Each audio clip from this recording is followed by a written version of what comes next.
Hi and a huge welcome. In Steve's kitchen today, we're going to be cheating a chicken tikka masala and making poppadoms. This not only looks gorgeous, it's going to taste delicious and it is so simple to make. So come on, let's get to make chicken tikka masala.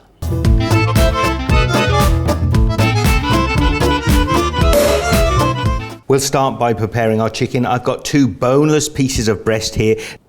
Now you could use chicken on the bone if you like, but what I'm going to do is just cut this up into cubes. I do think breast works quite well for this sort of dish. Then we're going to take those chicken pieces, pop them into a bowl. Now, because we're making a student meal, we can cheat a little bit. I've gone for a good quality chicken tikka powder. Now, if you've got a good collection or if you're buying a collection of spices over time, you can use individual spices. But for this recipe, this is going to work just fine.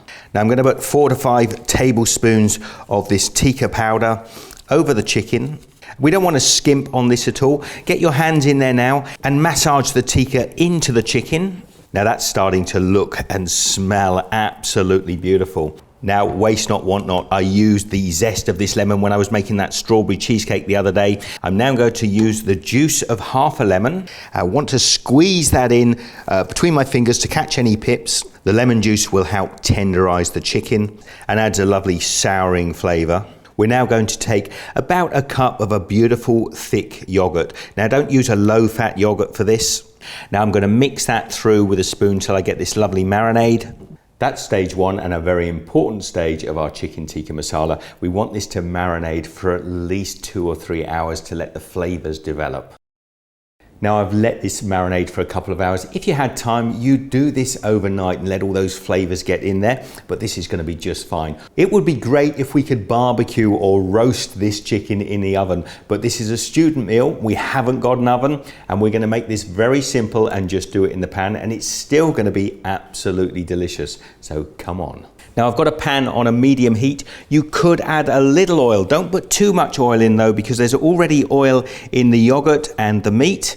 We're going to take our pieces of chicken and we're just going to lay it in the pan. And by not adding oil into the pan, what's going to happen is all the flavors are going to stick to the meat. You don't want to have this too hot, otherwise we'll burn everything.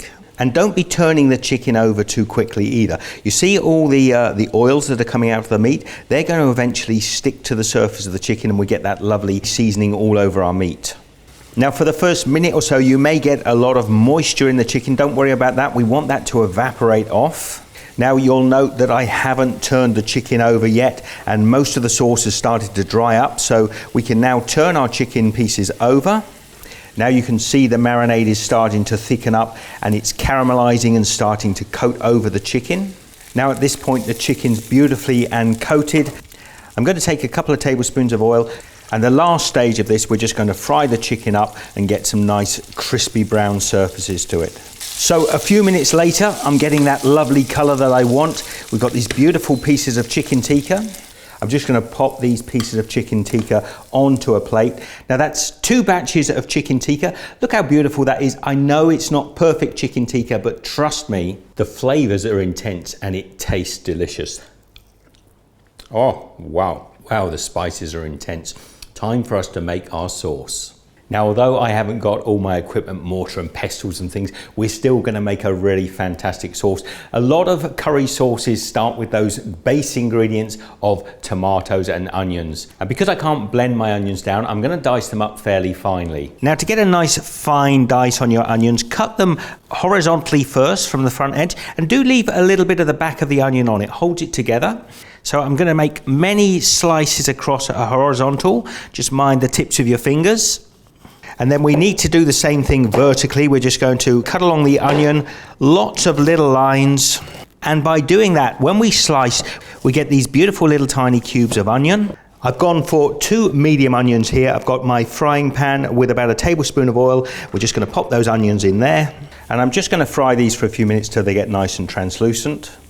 Now, I'm also going to need a couple of cloves of garlic. If you cut and just touch down, you can peel the garlic cover off. Now we're just going to crush the garlic, add some rock salt onto the garlic, and then I'm just going to use the edge of my blade to mash this with the salt. In the meantime, my onions have sweated down nicely. I'm going to take my garlic, pop it in on the back of the spoon, Just give that a little stir through. Now I would like to add in all sorts of Indian spices, but I haven't got them, so I'm going to go with that tikka powder that we had. Not too much this time, there's probably going to be a lot of flavour in here already. And just coat those over.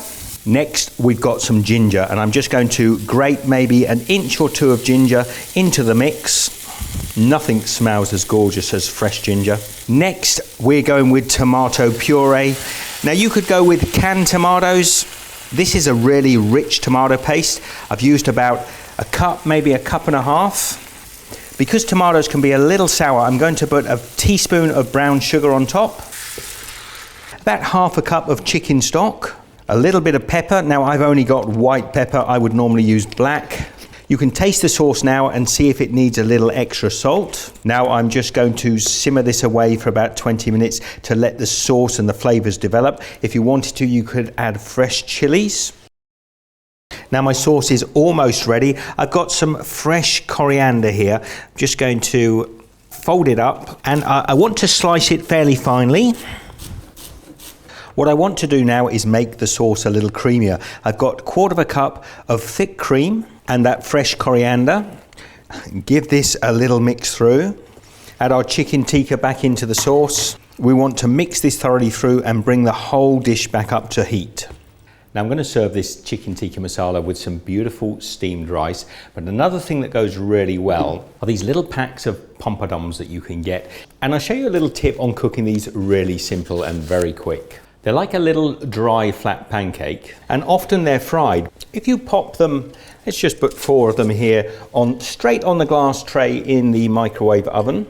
And I don't know if you can see that, but within seconds, the poppadoms are going to puff up. And within 15 or 20 seconds, you're going to have these lovely little hot poppadoms, which are beautiful and crisp and taste better than a pack of Pringles. Now our chicken tikka is warmed up and ready to serve. I think I'm just going to lay it over the top of the rice. Get some sauce. Make sure I've got plenty of chicken. I'm just going to break off some coriander and just sprinkle that over the top. I love the taste of fresh coriander. And there you have it. Simple students' chicken tikka masala. Now I do hope a lot of my Indian viewers will forgive this very simplistic version of chicken tikka masala. I know it originated from the UK, so it's not technically an Indian dish, but I can tell you this is still going to taste delicious. And for a student, it's not too hard to make. Now just come in here. Let's get a beautiful chunk of chicken, a little bit of that coriander as well, and of course some of that delicious white rice. And here goes. Oh, that is really rich. And even though I didn't put fresh chilies in here, this is really packing quite a heat punch.